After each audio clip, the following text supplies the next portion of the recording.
Assalamualaikum warahmatullahi wabarakatuh. Saya Dianita Budi Utami dari kelas 10A.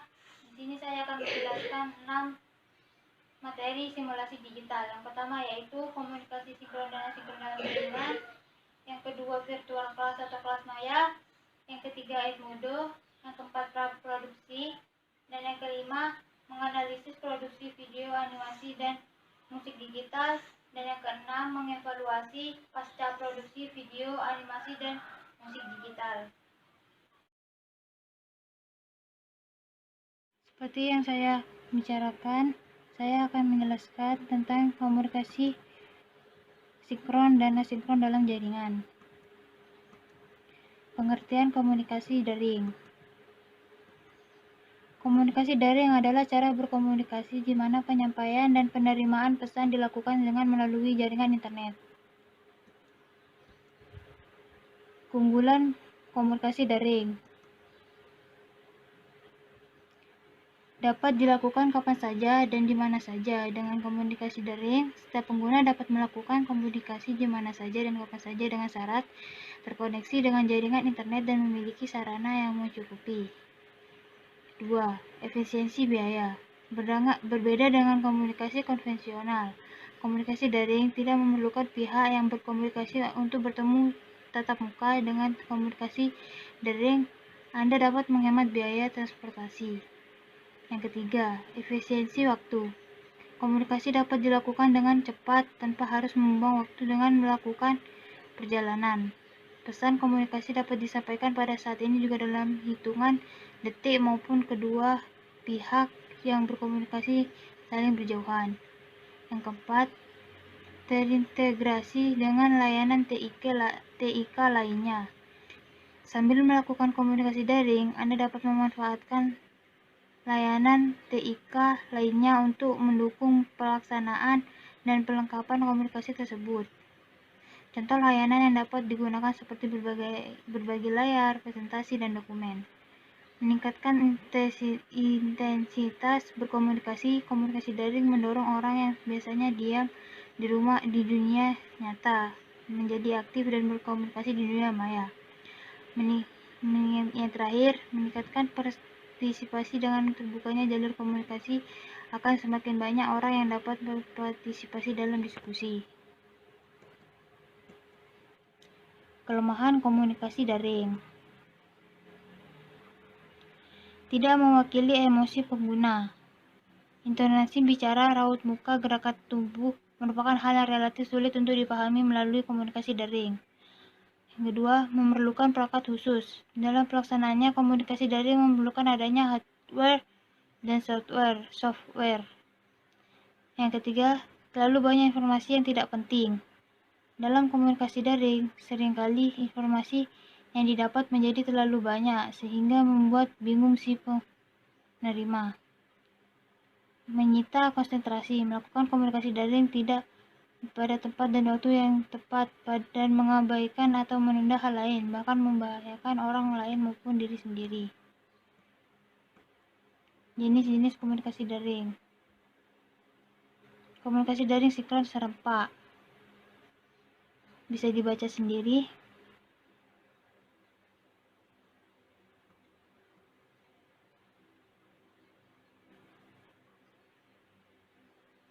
Komunikasi daring asinkron atau tak serempak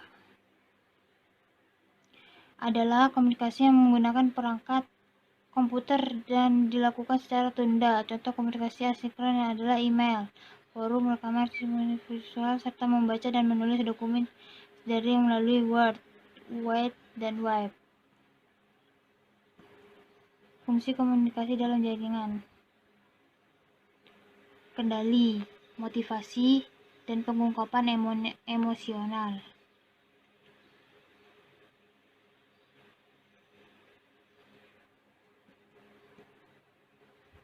Contoh kelemahan dan kelebihan jaringan sinkron dan asinkron. Facebook chat.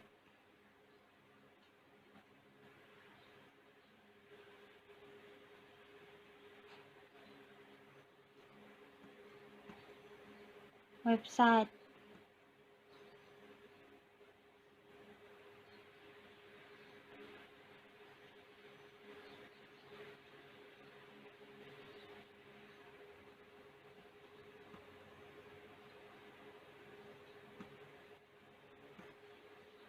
Kaskus.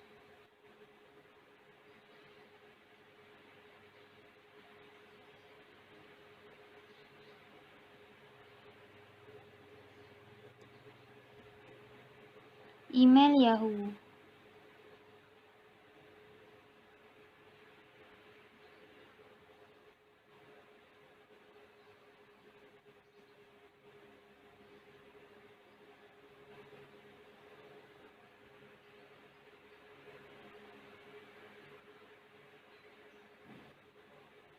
Yang kedua yakni kelas maya atau virtual class.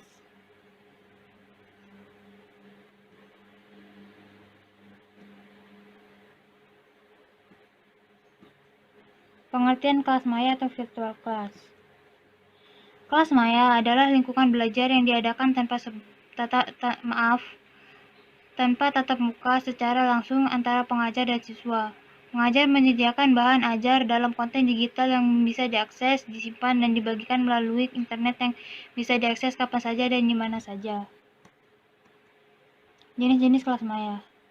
Learning Management System atau LMS, Learning Content Management System atau LCMS, Social Learning Network atau SLN. Tujuan kelas maya: menciptakan pembelajaran yang bisa berlangsung kapan saja dan di mana saja dengan menghemat waktu dan biaya. Meningkatkan keterampilan penggunaan teknologi IT siswa sehingga siswa lebih kreatif, sekaligus menambah minat siswa untuk belajar. Lebih memaksimalkan kemampuan pribadi masing-masing walaupun di luar kelas tatap muka atau kelas langsung. Manfaat kelas maya: materi lebih luas dan beragam. Pembelajaran disesuaikan berdasarkan kebutuhan siswa. Mempersingkat waktu tanpa perlu pergi ke kelas. Mengurangi belajar bergantung pada buku, teks, dan lebih relevan dengan dunia luar. Menghemat kertas. Peduli global warming. Jadi siswa tidak perlu menggunakan kendaraan bermotor untuk belajar. Mendeteksi kopas. Konektivitas, fleksibilitas, interaksi, kolaborasi, dan kesempatan perkembangan. Fungsi e-learning atau kelas maya lainnya sebagai berikut. Penambahan atau pengayaan pembelajaran, suplemen. Pengganti sebagian pembelajaran, komplement. Pengganti seluruh pembelajaran, replacement. Fitur kelas maya. Konten yang terkait relevan dan tujuannya belajar. Menggunakan metode instruksional, misalnya langsung contoh dan praktik untuk membantu siswa belajar. Menggunakan gambar dan kalimat sebagai elemen media untuk menyebarkan konten dan metode belajar. Pembelajaran bisa terjadi secara langsung dengan instruktur sinkronus maupun secara individu atau tidak asinkronus. Menambah wawasan serta teknik baru yang bertujuan untuk mewujudkan tujuan belajar. Keuntungan kelas maya: lebih menarik proses pembelajaran karena interaktif dan fleksibel dibandingkan dengan media lainnya.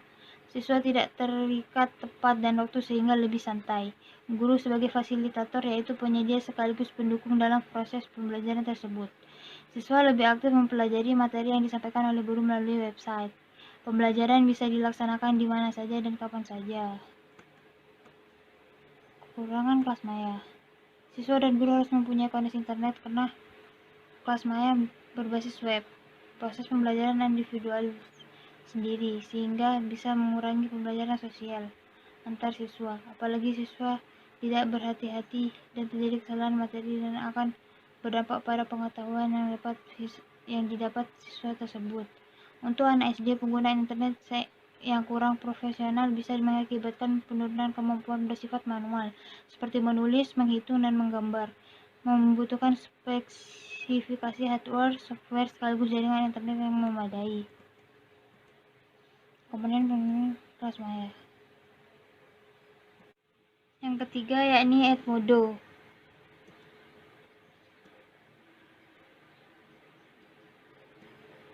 Pengertian Edmodo. Edmodo merupakan platform pembelajaran berbasis jejaring sosial yang diperuntukkan untuk guru, murid sekaligus orang tua murid. Edmodo pertama kali dikembangkan pada akhir tahun 2008 oleh Nick Bord dan Jeff O'Hara, dan Edmodo sendiri bisa dibilang merupakan program e-learning yang menerapkan sistem pembelajaran yang mudah, efisien, sekaligus lebih menyenangkan. Manfaat Edmodo. Edmodo merupakan wahana komunikasi dan diskusi yang sangat efisien untuk para guru dan murid. Dengan Edmodo, siswa satu dengan siswa lainnya dapat dengan mudah berinteraksi dan berdiskusi dengan pantauan langsung dari gurunya. Selain itu, Edmodo mempermudah komunikasi antara guru murid sekaligus orang tua murid sebagai sarana yang tepat untuk ujian maupun kuis. Guru dapat memberikan bahan ajar seperti pertanyaan, foto, video, pembelajaran kepada murid dengan mudah. Selain itu, murid juga dapat mengunduh bahan ajar tersebut. Adanya Edmodo, orang tua murid dapat memantau kegiatan belajar anaknya dengan mudah, mempermudah guru dalam memberikan soal dari mana saja dan kapan saja. Fitur-fitur yang ada dalam Edmodo: polling, yaitu yang pertama polling, yang kedua gradebook, yang ketiga file and links, yang keempat quiz, yang kelima library, yang keenam assignment, yang ketujuh award bags, yang ke-8 parent code, yang keempat yakni praproduksi. Pengertian praproduksi. Praproduksi merupakan tahapan perencanaan. Secara umum merupakan tahapan persiapan sebelum memulai proses produksi, syuting film atau video. Pada intinya, tujuan praproduksi adalah mempersiapkan segala sesuatunya agar proses produksi dapat berjalan sesuai konsep dan menghasilkan suatu karya digital video sesuai dengan harapan. Tahap praproduksi. Yang pertama, ide.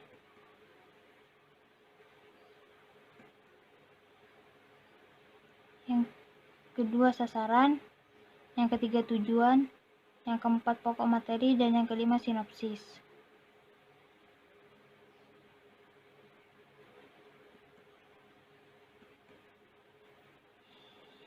Yang keenam, naskah. Yang ketujuh, storyboard. Yang ke-8, pencahayaan sederhana. Tahap produksi. Produksi dimulai dari merekam video dengan skrip dan konsep yang sudah dirancang dari awal. Kemudian proses rekaman baik visual maupun audio dilakukan dan seluruh elemen bekerjasama dalam proses produksi. Pada proses produksi kita harus menyiapkan komputer, alat pengambil gambar, handphone atau webcam, screen video atau mikrofon.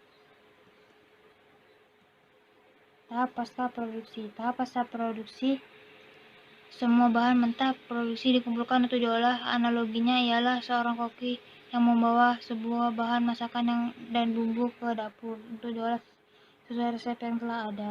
Yang kelima yakni menganalisis produksi video animasi dan musik digital.